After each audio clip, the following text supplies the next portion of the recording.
kita membuat laporan dengan pasal yang sama, ya, dan juga terjadi adalah di live yang sama dengan Ratu Entok, tapi ini lebih mengerikan bahasanya. Kita kawal sampai dengan perkara ini selesai. Kalau ada pertanyaan kawan-kawan, Pak Dosma berarti sudah ada di Polda Sumatera Utara, sudah dilihatkah tahanannya, sudah ditahukah di sel perempuan atau laki-laki? Biarkan itu urusan atau kewenangan dari Polda Sumatera Utara yang nanti akan membuat press release atau konferensi pers atau bentuk apapun itu yang sekiranya dilakukan beberapa hari ke depan. Itu adalah kapasitas mereka. Tapi saya berbicara di sini adalah sebagai kapasitas saya sebagai pelapor dan yang sudah berani speak up di awal. Berarti saya mempertanggungjawabkan statement saya, harus mempertanggungjawabkan speak up saya. Ya, jadi teman-teman mohon support dukungannya, tidak dalam donasi-donasi, nggak ada itu, ya. Tapi yang terpenting adalah doa. Yang terpenting juga tidak kalah penting adalah karena ini adalah cyber. Jadi ketika teman-teman dalam dukungannya, share-nya, komennya itu berpengaruh. Kenapa? Kalau sudah menjadi prioritas di masyarakat bahwa ini akan ditindaklanjuti lebih cepat. Jadi kawan-kawan jangan ada yang berantem, jangan ada saling menyalahkan, tapi fokus ke dalam perkara ini. Ya, contoh kata-kata sederhana. Ya, kami mendukung, kami mensupport, kami itu sangat berguna untuk penanganan perkara ini. Ya, karena ini bukan untuk masalah saya secara pribadi, bukan masalah Anda pribadi, tapi masalah untuk masyarakat Indonesia. Ya, yang tadi itu bahwa negara sudah mengakui sekian ABC dan selanjutnya agama, berarti sudah ada pertimbangan oleh agama yang ahlinya antar agama, terkhusus untuk menteri agama. Jadi tidak ada yang berhak untuk mencela, tidak ada yang berhak untuk mengklaim dirinya sebagai ahli surga. Jadi yang masih ada live nih, ya, yang masih ada live-nya atau masih membuat konten penghinaan di agama lain, stop. Ya, kalau memang tidak mau menjadi penghuni selanjutnya, kalau memang mau ya silahkan. Ya, jadi kawan-kawan terima kasih yang sudah memberikan juga ke saya bukti-bukti, ya, termasuk ada yang akan kita lapor ini sebentar lagi. Kita akan membuat laporan hari ini juga salah satu akun, ya, yang nama depan akunnya adalah N, ya, seorang perempuan yang sudah sangat jahat mulutnya, ya. Jadi ini teman-teman mohon doa dukungannya, kita akan perjuangkan sampai dengan tuntas dan kiranya Tuhan menyertai kita semua, agama apapun. Tuhan memberikan kita kesehatan dan menyertai dan memberikan kebenaran, ya, berani karena benar, takut karena salah. Tuhan menyertai kita semua. Kau punya dia bokep. Kalau seandainya Nabi kami mempunyai banyak, Tuhan kau punya dia bokep. Kalau seandainya Nabi kami mempunyai banyak istri, wajar. Nabi kami ganteng. Nabi kami itu laki-laki normal. Ada Tuhan berumur 8 hari, dia akan danai. Berumur 8 hari, nonotnya dipotong. Umur 33 tahun tidak difungsikan. Mantap kali Tuhan kayak begini, Pak. Sekali aku. Itu pertanyaan saya, Tuhan kau normal apa enggak itu? Yesus normal apa enggak itu? Jangan-jangan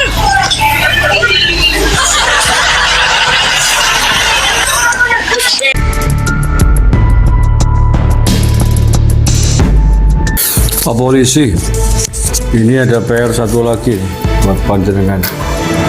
Itu saya temukan di akun Twitter atau akun X sekarang, ya.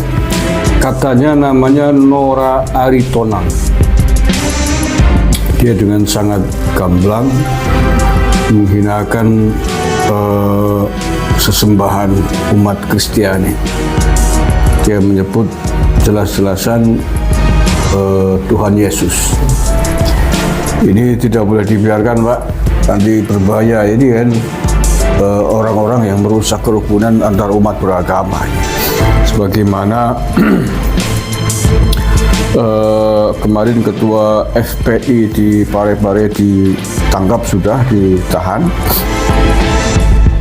Maka ini juga saya kira parah, sama parahnya. Ini menghinakan sesembahan umat lain. Ini kalau dibiarkan, nggak diurus, nggak ditangkap, nanti akan semakin banyak orang macam seperti ini Dan ini dampaknya luar biasa, sangat merusak persatuan, merusak kerukunan antar umat beragama. Kalau kemudian umat agama lain, umat Kristiani atau yang lain membalas hal yang sama, mendiskreditkan simbol-simbol agama Nabi umat Islam misalkan di tempat agama mereka atau di wilayah yang mayoritas non-muslim, kemudian masyarakat muslim di wilayah lain marah, bisa menjadi perang saudara, Pak.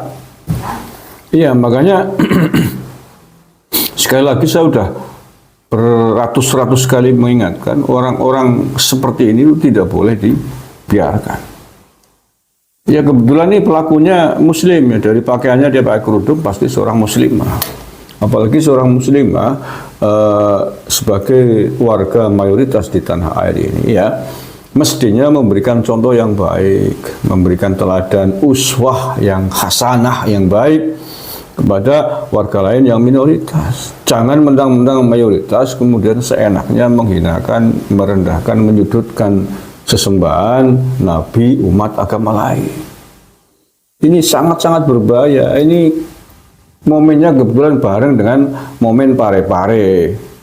Kemudian ada lagi ya, apa itu raja TikTok kemarin, siapa namanya, sudah ditangkap juga. Ini bareng ini anunya, momennya.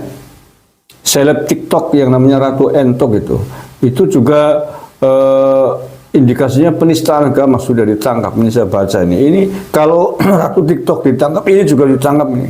Lebih parah menurut saya daripada apa yang dilakukan oleh Ratu TikTok, Ratu Entok apa ya, saya nggak ngikutin perkembangan di TikTok, tapi kurang lebih sama lah penistaannya, menistakan sembahan agama lain. Ini yang seleb TikTok Ratu Entok ditangkap polisi kasus dugaan penistaan agama.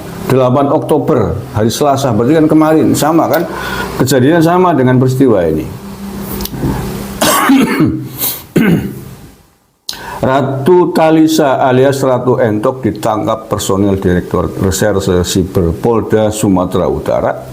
Dia diamankan atas dugaan penistaan agama dan pelanggaran Undang-Undang Informasi dan Transaksi Elektronik atau ITE. Dugaan pelanggaran itu dilaporkan belasan orang dari Gerakan Angkatan Muda Kristen Indonesia dan Gerakan Mahasiswa Kristen Indonesia. Kepala Bidang Hubungan Masyarakat Polda Sumut, Kombes Pol Hadi Wahyudi mengatakan Ratu Entok ditangkap tanpa perlawanan di rumahnya. Ya benar, sudah diamankan dari rumahnya tadi pagi. Sebelumnya belasan anggota GAMKI dan GMKI melaporkan Ratu Entok ke Polda Sumut. Mereka melaporkan atas pelanggaran dugaan Undang-Undang IT dan penistaan agama.